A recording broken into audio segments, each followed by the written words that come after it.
La fonction de président des États-Unis, bien que complexe, demeure relativement précise pour le commun des mortels. Grosso modo, il est à la fois le chef de l'État, le chef du gouvernement et le commandant des armées. Le rôle du vice-président apparaît cependant plus nébuleux. S'agit-il d'un conseiller influent? Est-il un membre important de l'entourage présidentiel? En fait, sa principale responsabilité est définie à l'article 2 de la Constitution américaine, qui stipule qu'en cas de destitution, de mort, de démission ou d'incapacité du président à s'acquitter des pouvoirs et devoirs de sa charge, ceux-ci seront dévolus au vice-président.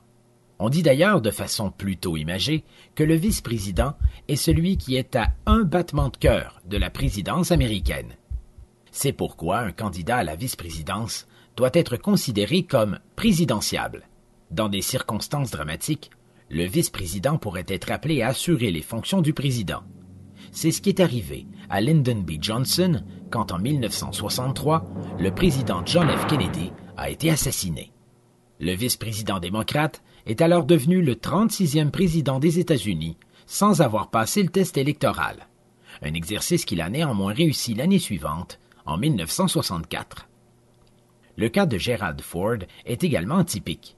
Arrivé à la vice-présidence après la démission du vice-président Spiro Agnew en 1973, il est devenu le 38e président des États-Unis à la suite du départ du président républicain Richard Nixon, impliqué dans le scandale du Watergate.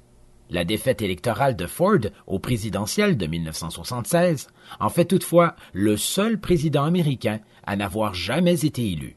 De toute évidence, la fonction de vice-président représente une étape importante dans la marche vers le plus haut poste de la Maison-Blanche. En effet, le tiers des présidents américains ont d'abord été vice-présidents. Ce fut le cas d'Harry Truman, de Richard Nixon et plus récemment de George Bush père, vice-président de Ronald Reagan dans les années 80.